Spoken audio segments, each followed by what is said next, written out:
Indian premier league 2025 27வது போட்டி Punjab Kings Sunrisers Hyderabad கடையில் நடக்கும் போது அதோட ஃபேண்டசி ப்ரிவ்யூ பார்க்க போகிறோம். சன்ரைசர்ஸ் ஹைதராபாத் ரொம்ப கஷ்டப்படுறாங்க, செம்மையான பேட்டிங் லைன் இருக்குது அப்படின்னு ஆரம்பித்தாங்க. அண்ட் அதுக்கப்புறம் தொடர் தோல்விகளை சந்திச்சுக்கிட்டு இருக்காங்க. சாம்பியன் சைடெல்லாம் கஷ்டப்பட்டுட்டு இருக்கிறத பார்க்குறோம். பஞ்சாப் கிங்ஸ் டீசெண்டான அவுட்புட் இது வரைக்கும் கொடுத்துருக்காங்க. இன்றைக்கி என்ன பண்ண போகிறாங்க, சன்ரைசர்ஸோட ஹோமில் போய் @MSC Cricket 11 அப்படின்னு சர்ச் பண்ணி டெலகிராமில் ஜாயின் பண்ணிக்கோங்க. XL11 சூப்பராக இருக்குது, ஸ்மால் லீக்குக்கு பெஸ்ட்டாக இருக்குது, ரெகுலராக ஃப்ரீ கான்டெஸ்ட் கொடுக்குறாங்க. இன்றைக்கி டெய்லியும் ஃப்ரீ கான்டெஸ்ட் இருக்குது, பயன்படுத்திங்க. Series leader board, investment leader board அந்த வகையிலையும் சிறப்பாக கொடுக்குறாங்க. ஸ்பெஷலாக நிறைய விஷயங்கள் XL11 இருக்குது, பயன்படுத்திங்க. XL11 இன்ஸ்டால் பண்ணலைன்னா டிஸ்கிரிப்ஷன் லிங்க் இருக்குது, கிளிக் பண்ணி இன்ஸ்டால் பண்ணி என்னோடய ரெஃபரல் கூட பயன்படுத்த மறக்காதீங்க.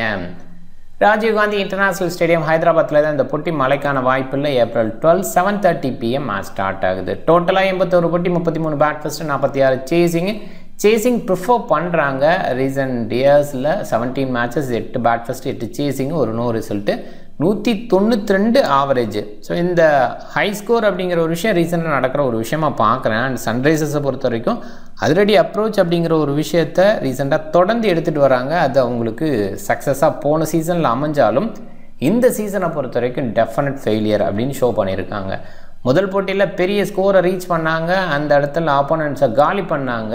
பட் அதுக்கப்புறம் அப்படின்னு பார்க்கும்போது அவங்க அந்த ரீச் அப்படிங்கிறத ட்ரை பண்ணுறாங்க, எலி கொலாப்ஸ் ஆகுது. அதுக்கப்புறம் மேனேஜ் பண்ணி பெட்டர் ஸ்கோருக்கே வர முடியல அப்படிங்கிற அந்த இடத்துல இருக்காங்க. அண்ட் ஓவராலாக அந்த அப்ரோச்லேருந்து மாற்றம் அப்படிங்கிற ஒரு விஷயத்த பண்ண மாட்டேன்னு அடம்பிடிக்கிறாங்க. அப்படி மாறினா தான் பாலுக்கு தகுந்த மாதிரி ரியாக்ட் பண்ணணும், பிச்சுக்கு தகுந்த மாதிரி ரியாக்ட் பண்ணணும். அப்படி இருந்தால் அதான் சக்ஸஸ் பண்ண முடியும். சில நேரங்களில் அந்த சக்ஸஸ் கிடச்சிடலாம், பட் அது ரெகுலராக நேச்சராக இருக்காது அப்படிங்கிறது அவங்க புரிஞ்சுக்கணும். பார்க்கலாம் அடுத்தடுத்த போட்டிகள் எப்படி அப்ரோச் கொண்டு வர போகிறாங்கன்ட்டு. பேட் ஃபர்ஸ்ட் பண்ணும்போது ஆவரேஜாக 6 விக்கெட்டு, சேஸ் பண்ணும்போது ஆவரேஜாக 5 விக்கெட்டு. SRH ரீசெண்டாக 286க்கு 6 அப்படின்ற ஹை ஸ்கோரை பதிவு பண்ணியிருக்காங்க. அதுதான் high score. And Punjab kings இங்கே லோ ஸ்கோரை பதிவு பண்ணியிருக்காங்க. பஞ்சாப் கிங்ஸ் XRH இடையில தான் இந்த போட்டி அப்படின்றதும் ஞாபகப்படுத்துகிறேன். அண்ட் 150 பிலோவா 2 ஸ்கோரு, 190 அபவா 8 score, and 6 times medium score அப்படிங்கிற மாதிரி இருந்திருக்கு. SRH இங்கே ஓரளவுக்கு டீசெண்டாக விளையாண்டுருக்காங்க. கண்டிப்பாக ஹோம் அட்வான்டேஜ் எடுத்திருக்காங்க அப்படின்னு சொல்லணும். பஞ்சாப் கிங்ஸு 12 போட்டியில் 8 தோற்றுருக்காங்க, 4 மட்டுமே ஜெயிச்சிருக்காங்க. 215 வரைக்கும் சக்ஸஸ்ஃபுல்லாக SRH ஜெயிச்சிருக்காங்க. அதே PBKஸ்ன்னு பார்க்கும்போது 211 வரைக்கும் ஜெயிச்சிருக்காங்க. உங்களுக்கு ஹை ஸ்கோர் எண்டில் இருக்கும்போது நிறைய நேரங்களில் ஜெயிச்சிருக்காங்க, இங்கேயும் ஜெயிச்சிருக்காங்க. ரீசன்ட் ஸ்கோர்ஸை பாருங்கள். SRH ரீசெண்டாக டவுன் ஆனதை பார்த்தோம். ஈஸியாக குஜராத் டைட்டன்ஸ் வின் பண்ணாங்க. அதுக்கு முன்னாடி 190/9 அப்படின்னு ஆனாங்க. அங்கேயுமே லக்னோ சூப்பராக ஜெயித்தாங்க. அது முன்னாடி தான் 286க்கு 6 அப்படிங்கிற அந்த நம்பர். அண்ட் அந்த நம்பரில் ஓரளவுக்கு ரீச் பண்ணாங்க அப்படின்னு சொல்லணும். SRH இந்த சீசனில் கஷ்டப்பட்டுருக்காங்க, இந்த ஒரு போட்டியில் மட்டும்தான் ஜெயிச்சிருக்காங்க அப்படிங்கிறதும் இருக்குது. SRHோட ஓவர்சீஸ் ஹெட்டு கிளாஸ் அண்ட் கமிட்மெண்ட்டிஸ் பேட் கமின்ஸ்னு பார்க்கும்போது கமிட்மெண்ட்டிஸ் பெருசாக பண்ண முடியல, ஏன்னா ரொம்ப லேட்டாக அனுப்புகிறாங்க. அவரோட அந்த ஸ்ட்ரென்த்தே டாப் ஆர்டரில் சக்ஸஸ் பண்ணுறது தான். பவுலிங் பேஸ்லேயே நிறைய பயன்படுத்துறது இல்லை, அந்த இடத்துல வேஸ்ட் பண்ணுறாங்க அந்த இடத்த அப்படின்னு தான் சொல்லுவேன். எனிவே டிராவிஸ் ஹெட்டு ஓரளவுக்கு டீசெண்டாக பண்ணுறாரு, இருந்தால் கூட கடந்த சில போட்டிகளில் டவுன் ஆகிருக்காரு. ஹென்ரிச் கிளாசன் மிடில் பேஸில் அவர் என்ன பண்ண முடியும் அதை பண்ணுறாரு. பேட் கமின்ஸ் பேட்டிங் பவுலிங் ரெண்டுலையுமே ஷோ பண்ணுறாரு. அண்டு அபிஷேக் சர்மா, ஈஷான் கிஷான், நிதிஷ்குமார் எதிர்பார்த்த அளவுக்கு பர்ஃபார்மன்ஸை கொடுக்கல. அபிஷேக் சர்மா இன்னுமே பெட்டர் அவுட்புட் கொடுக்கல. ஈஷான் கிஷான் முதல் போட்டியில் விளையாண்டதுலேருந்து ஒன்றும் பண்ணலை. நிதிஷ்குமார் ஒரு ஸ்டார்ட் கொடுக்குறாரு, பெருசாக கன்வெர்ட் பண்ணலை. பட் இந்த டாப் ஆர்டெல்லாம் இந்த மாதிரி இருக்கிற இடத்துல அனிகேட் பெர்மா மிடில் பேஸில் நல்லா விளையாடுறாரு அப்படிங்கிறது உங்களுக்கு ஆறுதல் கொடுக்கக்கூடிய விஷயம். ஓரளவுக்கு டீசன்ட் ஸ்கோரை எடுக்க வைக்கிறாரு.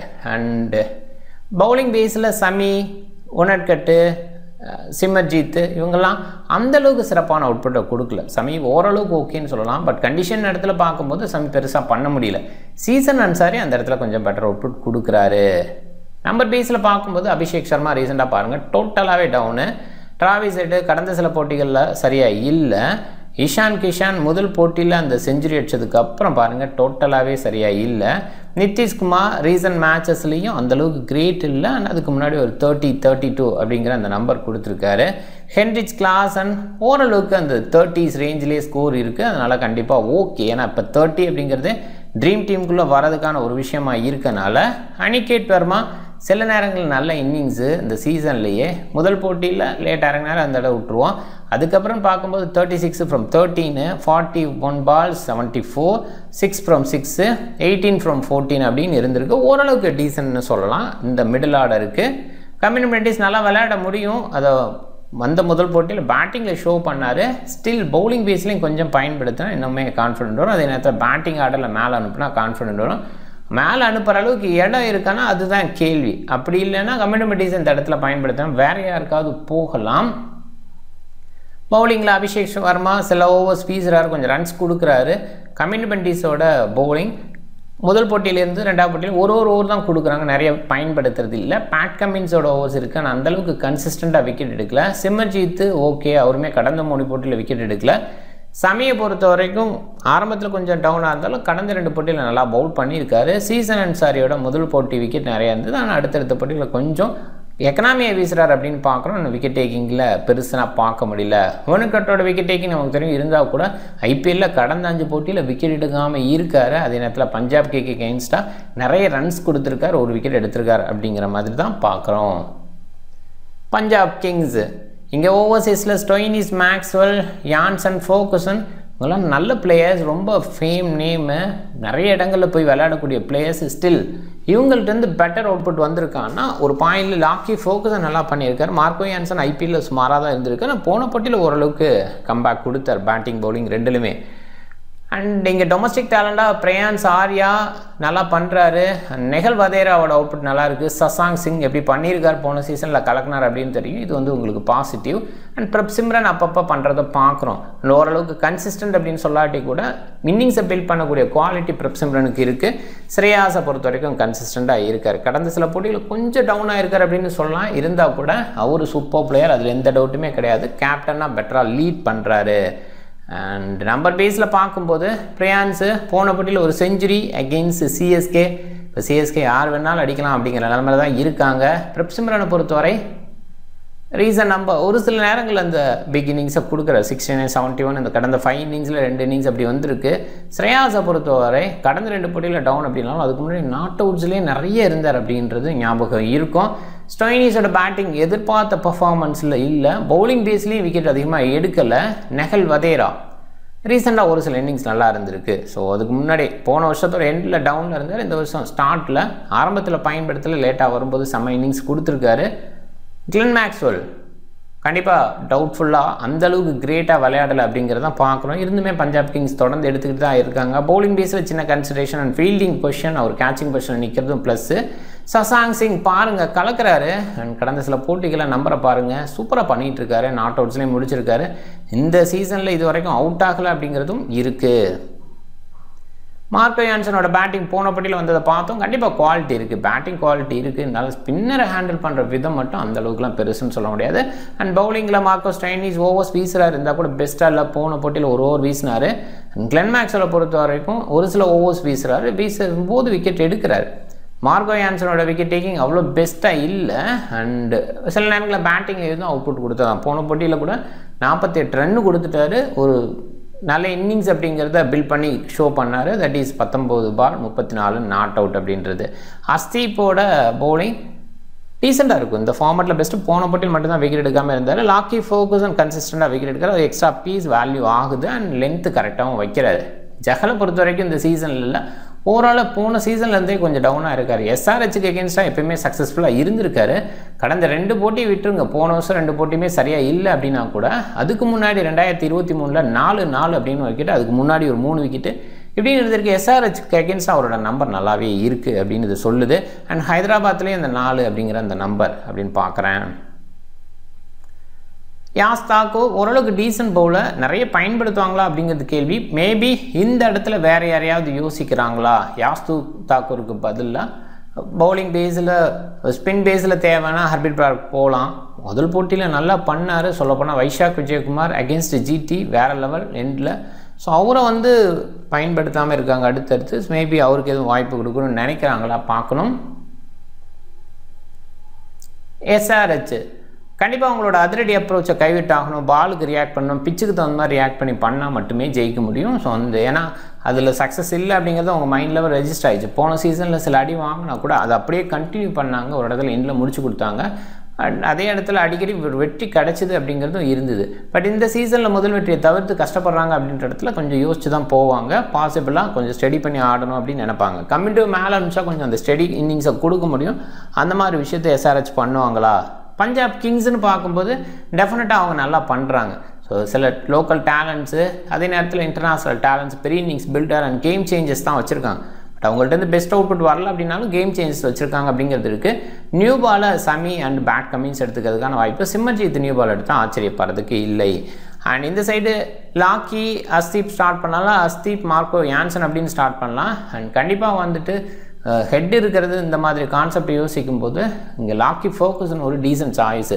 அஸ்தீப் லாக்கி அப்படின்னு ஸ்டார்ட் பண்ணால் நல்லாயிருக்கும். ஏன்னா கொஞ்சம் பேஸ் பவுன்ஸ் கொடுக்கும்போது டிராவிஸ் அண்ட் அபிஷேக் சர்மா நல்லா பண்ணுறாங்க ஷார்ட் பால்ஸை. ஸோ அந்த பேஸில் மார்க்கோ யான்சன் வீச வைக்கிறத விட அவங்க ரெண்டு பேரும். So Marco Jansen against Ishan Kishan பயன்படுத்தலாம். அவர் கொஞ்சம் ஷார்ட் பாலில் ஸ்லோயர் ஷார்ட் பால் இந்த மாதிரிலாம் வந்தது, ஸ்விங் பேஸில் வந்ததுன்னா கொஞ்சம் கஷ்டப்படுவார், அப்போ பயன்படுத்தலாம். அண்ட் லெஃப்ட் ஹேண்டர்ஸ் ரெண்டு பேர் தான் இருக்காங்க பிபிகேஸில். இவங்க டாப் ஆர்டரில் மட்டும்தான் லெஃப்ட் ஹேண்டர்ஸ். அதுக்கப்புறம் கம்யூனிட்டிஸ் பேக் ஹேண்டில் மேபி கம்யூனிட்டிஸ் கொஞ்சம் மேலே எதுவும் வந்தால் டாப் ஆர்டரில் நிறைய லெஃப்ட் ஹேண்டர்ஸ் இருக்காங்க. ஸோ அந்த பேஸில் யோசிக்கணும். அப்போ வந்து மேக்ஸியோட பவுலிங் ஏர்லியாக இருக்க வாய்ப்பு இருக்குது. பாப்புலர் செக்ஷனில் சில ஃபாஸ்ட் பாலர்ஸ் வீசுகிற இடத்துல கூட மேக்ஸிக்கு ஓவர் கிடைக்கலாம். எண்டோர் போன மேட்ச்சில் வீசின மாதிரி வீசவும் வைக்கலாம். அண்ட் இந்த சைடு லெஃப்ட் ஹேண்டர் ஸ்டாப்பில் அதுக்கப்புறம் அங்கங்கே தான் அப்படிங்கிறனால அது பெரிய இதுவாக இருக்காது. ஸோ அங்கே ஆஃப் பிரேக் பவுலிங்கை பயன்படுத்தணும் அப்படிங்கிற ஆங்கிலெல்லாம் யோசிக்க தேவையில்லை. பவுலிங் ஆப்ஷன் ரெண்டு சைடுமே கொஞ்சம் ஹெவி தான். கமின்ஸு சமி அண்ட் சீசன் அன்சாரி முழுமையாக வீச வாய்ப்பு. கமின்ஸ் அண்ட் சமி எண்ட் ஓவரில் வீசுவாங்க. இந்த சைடு சில நேரங்களில் ஸ்டோயினிஸ் எண்ட் ஓவரில் வீசுகிறா இருந்தால் கூட மார்க்கோ யான்சன் அஸ்தீப் எண்ட் ஓவரில் வீசலாம். லாக்கி ஃபோகசன் எண்ட் ஓவரில் வீசினா கூட சக்ஸஸ்ஃபுல்லாக இருந்திருக்காரு. And Marco Jansen Arshdeep Lockie Ferguson mostly அவங்களோட முழுமையான கொட்டா வீசிடுவாங்க. எஸ்ஆர்ஹெச் கண்டிப்பாக ஹெட் டு ஹெட்டில் அப்பாராக இருக்காங்க. 16-7 அப்படிங்கிற மாதிரி இருக்காங்க. டெஃபினட்டாக அந்த இடத்துல பார்க்கணும். எஸ்ஆர்ஹெச் ரீசெண்டாக பார்க்கும்போது அவ்வளோ கிரேட்டாக இல்லை. முதல் போட்டி ஜெயிச்சதுக்கப்புறம் தொடர் தோல்விகள் 4 தோல்விகள் அப்படின்னு சந்திச்சிருக்காங்க. 5வது தோல்வியாக இல்லை, ஒரு வெற்றி மூலமாக மறுபடியும் புள்ளி வைப்பாங்களா, கம்மா போடுவாங்களான்னு பார்க்கலாம். அண்ட் இந்த இடத்துல பிபிகேஸை பொறுத்த வரைக்கும் சூப்பராக வின் பண்ணியிருக்காங்க. கடந்த 4 போட்டியில் 3 ஜெயிச்சிருக்காங்க. அது உங்களுக்கு கான்ஃபிடென்ட்டாக கொடுக்கும். இந்த சீசனில் கொஞ்சம் பெட்டர் அவுட்புட் ஸ்டார்ட்லேயே கிடச்சிருக்கு. இந்த 2 டீமுக்கு இடையில மோதல் கடந்த 3 போட்டியில் எஸ்ஆர்ஹெச் ஜெயிச்சிருக்காங்க. சொல்லப்போனால் கடந்த 5 போட்டியில் ஒரே ஒரு போட்டியில் தான் பிபிகேஸ் ஜெயிச்சிருக்காங்க. கொஞ்சம் கஷ்டமாக இருந்திருக்கு. அண்ட் ஓவரால் அந்த நம்பர் ரீசெண்டாக பிபிகேஸ் எஸ்ஆர்ஹெச் எகெயின்ஸ்டாக பெஸ்ட்டாக கொடுக்கல. பட் இப்போ கேப்டன்சி லெவல், பிளேயர் லெவல்னு பார்க்கும்போது டெஃபினட்டாக அப்புறம் இருக்காங்க. பஞ்சாப் கிங்ஸ் ஜெயிக்கிறதுக்கான வாய்ப்பு அதிகம். டாப் 14 மைண்டில் லிஸ்ட் பண்ணியிருக்கேன், ஜஸ்ட் பார்த்துக்குங்க. ரைட், பிக் பேஸில் ஜிஎல் பிக் எல்லாருமே கொஞ்சம் ஆவரேஜ் லெவல்லே நிறைய பிக்ஸ் இருக்குது. ஸோ அதனால் இவ்வளோ லோவாக இருந்து கொஞ்சம் பெட்டராக பர்ஃபார்ம் பண்ணுவாங்கன்னா அனிகேட் வருமா. டாப் ஆர்டரில் கொலாப்ஸ் ஆகுது அப்படின்னா ஹைட் இருக்குது, அப்பப்போ ஆகுது, அந்த நேரத்தில் சக்ஸஸ்ஃபுல்லாக அனிகேட் வருமா இருக்கார். சீசன் அன்சரோட பவுலிங் ரொம்பவே சூப்பராக இருக்குது. ஜஹல் இது வரைக்கும் பெருசாக சைன் பண்ணல, மேபி இன்றைக்கி சைன் பண்ணால் அந்த இடத்துல யோசிக்கலாம். Abhishek Sharma, Travis Head, Shreyas Iyer safe கேப்டனாக நிறைய பேர் பிக் பண்ணியிருக்க கேப்டனாக இருக்காங்க. Ishan Kishan, Stoinis and Maxwell இவங்களையும் கொஞ்சம் யோசிக்கலாம். மேக்ஸ்வெல் அவ்வளோ பெருசாக பண்ணல, ஸ்டோயினிஸோட ஃபார்ம் அந்தளவுக்கு கிரேட்டாக இல்லை, இருந்தால் கூட கொஞ்சம் ட்ரை பண்ணலாம். டாப் ஆர்டர் கொலாப்ஸ் ஆகுது, ஏதோ ஒரு வகையில் நடக்குது அப்படின்னா கூட கண்டிப்பாக ஸ்டோயினிஸ் மேக்ஸ்வெல் இன்னிங்ஸ் பில்டிங் பண்ணி பார்த்துருக்கோம். அது இன்றைக்கி டேயில் கூட இருக்கலாம், ட்ரை பண்ணி பார்க்கலாம். Team Klaasen, Ishan Kishan and பிரிப் சிம்ரன் 3 பேருமே நல்ல சாய்ஸு. பிரிப் சிம்ரனோட அந்த கன்சிஸ்டன்சி இல்லை, இஷான் கிஷானோட அந்த ஃபெயிலியர் தொடருது. அந்த பேஸில் கிளாஸை மட்டும் போதும்னு கூட நினைக்கலாம். பட் ஸ்டில் இவங்க 2 பேருமே இன்னிங்ஸை பில்ட் பண்ணக்கூடிய குவாலிட்டி வச்சுருக்காங்க. ஸ்ரேயாஸு, ஹெட்டு, நிதிஷ்குமார் ஒரு சில டீம்ஸில் ட்ரை பண்ணுங்கள். பதேந்திரா ஓரளவுக்கு ஓகே, கண்டிப்பாக ஒரு டவுன் கீழே வர்றதுனால யோசிக்கிற மாதிரி இருக்குது. பிரியான்ஸ் ஆர்யா நல்லா பண்ணார் போன போட்டியில், மேபி அதுக்கு ஒரு கான்ஃபிடென்ட்டாக இங்கே வரலாம். Maxi, Abhishek Sharma, Marco Jansen, Stoinis decent சாய்ஸை நான் பார்க்குறேன். கமிட்மெண்ட்ஸ் ரொம்ப லேட்டாக வரதுனால பெருசாக யோசிக்க முடியல. சமி ஒரு சில இடங்களில், அஸ்தீப் நல்ல சாய்ஸு, பேட் கமின்ஸ் நல்ல சாய்ஸு.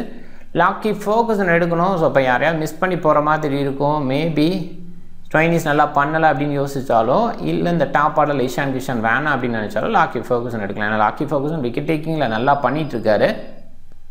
ஃபஸ்ட்லேருந்து உள்ளே வராரா பார்க்கணும். ஏன்னா போன போட்டியில் உணர்கட்டுக்கு வாய்ப்பு கொடுத்தாங்க. இந்த போட்டி கேப்டன் ஸ்ரேயாஸ் நல்ல சாய்ஸு, ஓரளவுக்கு நல்லா பண்ணியிருக்காரு. அண்ட் ஒருவேளை ராகுல் எதுவும் எடுத்துகிட்டு வரலாம். ராகுல் சேர் ஸ்ரேயாஸ் ஐயருக்கு அகேன்ஸ்டாக நல்லா பண்ணியிருக்காரு அது ஒரு வகையில். அண்ட் அங்கே இருக்கிற டாப் பேட்ஸ்மேன்ஸ் நிறைய பேர்த்து ராகுல் சேகர் டிஸ்டர்ப் பண்ணியிருக்காரு அப்படின்னா இன்றைக்கி ஒருவேளை ராகுல் சேகர் வந்து ஆச்சரியப்படுறதுக்கு அப்படி கொஞ்சம் முயற்சி பண்ணுங்கள். இன்றைக்கி ஸ்டோயினிஸை ரிஸ்க் எடுத்து ட்ரை பண்ணலாம்னு நினைக்கிறேன் வைஸ் கேப்டனா.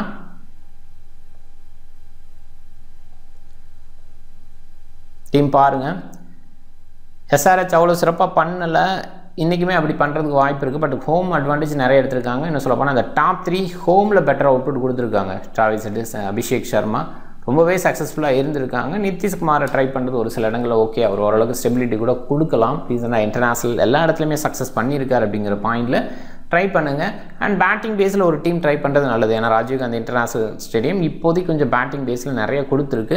பட் இன்றைக்கி எப்படி கொடுக்க போகிறாங்க, இந்த ஆப்போனன்ட்ஸுக்கு தகுந்த மாதிரி யோசிச்சா கொஞ்சம் ஸ்லோ ட்ராக் கொடுக்குறது தான் நல்லதாக இருக்கும். பண்ணுவாங்களா பார்க்கணும். நீங்கள் டிஃப்ரெண்ட் டீமை ட்ரை பண்ணுங்கள். அந்த வீடியோ பிடிச்சிருந்தா லைக் பண்ணுங்கள், உங்கள் ஃப்ரெண்ட்ஸுங்களுக்கு ஷேர் பண்ணுங்கள், சேனலை சப்ஸ்கிரைப் பண்ண மறக்காதீங்க. மிக்க நன்றி.